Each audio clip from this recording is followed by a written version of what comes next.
Hello everyone. So today we are going to discuss money supply and we are going to see an example wherein we will be looking at what is the impact on the money supply with increase in banking habit in the population.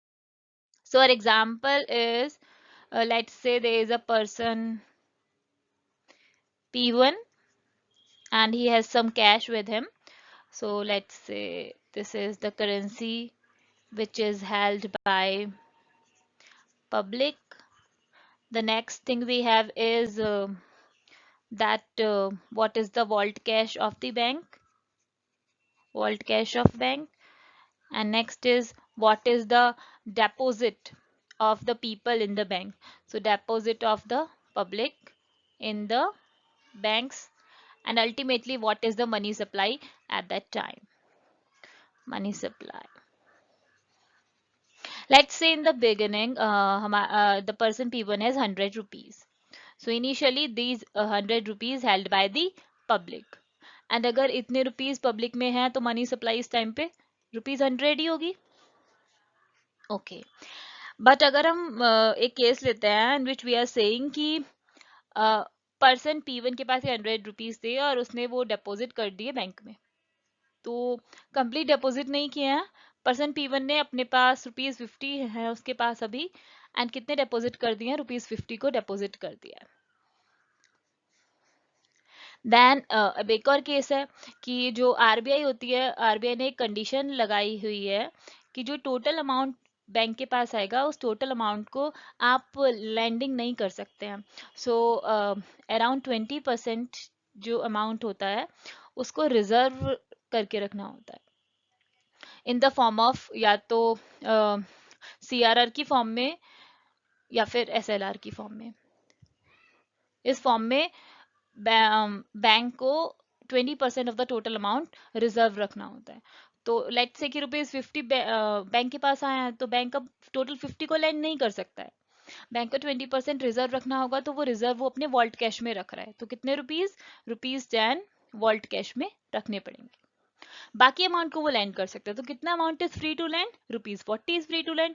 तो फिर से again rupees 40 को land कर दिया गया. तो ये rupees 40 किसी पर्सन ने ले लिए, तो रुपीज 40 इधर आ गए. तो अभी अभी अगर हम देखें तो कितनी इकोनॉमी में कितना अमाउंट है. लेट्स से इस टाइम पे ये टोटल अमाउंट 100 था. इस टाइम पे क्यों था 100, क्योंकि ये जो पर्सन था जिसने 50 रुपीज डिपॉजिट किए थे उसको एक रिसिप्ट मिली है. लेट्स से कि आपने एसबीआई में रुपीज 50 डिपॉजिट किए हैं इन योर सेविंग बैंक में, सेविंग अकाउंट. तो ये आपके पास रिसिप्ट है, डिपॉजिट रिसिप्ट है. तो इसी टाइम पे आपकी मनी सप्लाई 100 थी, लेकिन अभी किसी और पर्सन 2 के पास भी 40 रुपीज आ चुके हैं.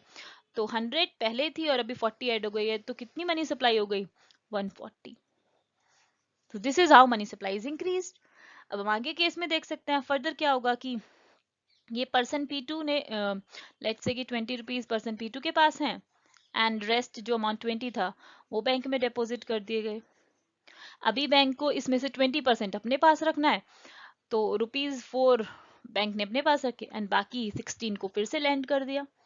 सो हम यहाँ पे क्या देख रहे हैं कि money supply is increasing continuously. Currency held by the public is increasing as जब भी कोई डिपॉजिट करता है तो उसको रिसिप्ट मिल जाते हैं कि आपने बैंक में डिपॉजिट किया है, आपकी सेविंग अमाउंट में ये रिसिप्ट है. तो that is why money supply is increasing every time. Here also 16 rupees added in the money supply. So we are seeing कि इनिशियली हमारे पास 100 रुपीज थे एंड अल्टीमेटली 176 हो गए. मनी सप्लाई इंक्रीज होती है जब आप बैंकिंग हैबिट को इंक्रीज कर देते हैं. This question is also asked in the previous year that what is the way by which money supply can be increased. So this is the good way that banking habit in the people should be increased. If the banking habit is increased, it will ultimately have positive impact on the money supply, and hence money supply would be increased. There is a formula that is money supply is equals to um, monetary base into money multiplier.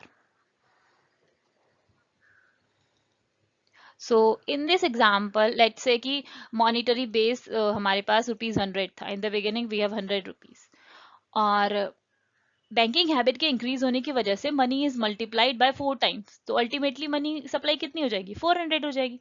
This is the way by which money supply is increased. There are two important things which we are supposed to discuss here, and those are currency deposit ratio.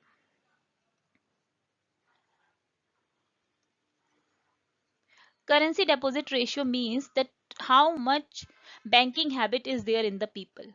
So currency deposit ratio is equals to currency with public divided by deposit of public. So the value of this should be less than 1. So if there is more currency with the public, what does it mean? That there is less banking habits in the population. So if the banking habits in the population is less, it means it would not lead to increase in the money supply. So ultimately our aim is to increase the money supply, and that is why currency deposit ratio should be less. Currency with public should be less. It should be invested somewhere. It should be invested either in banks, in some projects, in the corporates, in share markets, or anywhere else. So, and the next thing we have is reserve deposit ratio. As we have discussed that कि bank अपने vault cash में कुछ amount को deposit करके रखते हैं future में use के लिए. तो रिजर्व डिपॉजिट का रेशियो का मीनिंग होता है रिजर्व बैंक का जो है और डिपॉजिट कितना है पब्लिक का. इंडिया में हम फ्रैक्शनल बैंकिंग देखते हैं. फ्रैक्शनल इज की का मीनिंग है कि टोटल अमाउंट जितना बैंक में डिपॉजिट होता है या जो पब्लिक का डिपॉजिट होता है उस टोटल को लैंडिंग के लिए नहीं दिया जाता है. अराउंड 21% हमें स्टैट्यूटरी रिजर्व रखना होता है. वो आरबीआई की तरफ से प्री डिसाइडेड है कि इतना amount 21% of the total amount should be reserved, because future में अगर कहीं पर नॉन परफॉर्म्ड एसेट्स होंगे तो ईजी होगा बैंक्स के लिए रिकवर करना ऐसे केसेस से. सो रिजर्व डिपॉजिट रेशियो का मीनिंग होता है कि बैंक्स के पास कितना रिजर्व है upon the deposit of public. So let us से कि ये reserve deposit ratio let's say कि 40% हो जाएगा, तो बैंक्स के पास वॉल्ट कैश में ज़्यादा अमाउंट हो जाएगा. मतलब बैंक्स के पास एक बाउंड्री लगाई जाएगी कि आप ज़्यादा लेंडिंग नहीं कर पा रहे हैं. अगर बैंक्स के पास ये बाउंड्री लगा दी जाएगी, ज़्यादा लेंडिंग नहीं करने दिया जाएगा, तो फिर हमारी मनी सप्लाई रिड्यूस हो जाएगी. इसलिए नॉर्मली ये कंसिडर किया जाता है कि रिजर्व डिपॉजिट रेशियो अगर कम होगा एंड अगर करेंसी डिपॉजिट रेशियो भी कम होगा तो हमारी मनी सप्लाई इंक्रीज होगी. तो these are inversely proportional to the money supply. अगर पब्लिक के पास ही मनी होगा, वो बैंक्स में नहीं डिपॉजिट करेंगे तो मनी सप्लाई रिड्यूस होगी. और अगर बैंक्स भी अपने पास कलेक्ट करके मनी को रख लेंगे, लैंड नहीं करेंगे, तो भी मनी सप्लाई रिड्यूस होगी. I hope you understand the topic well. Thank you for watching.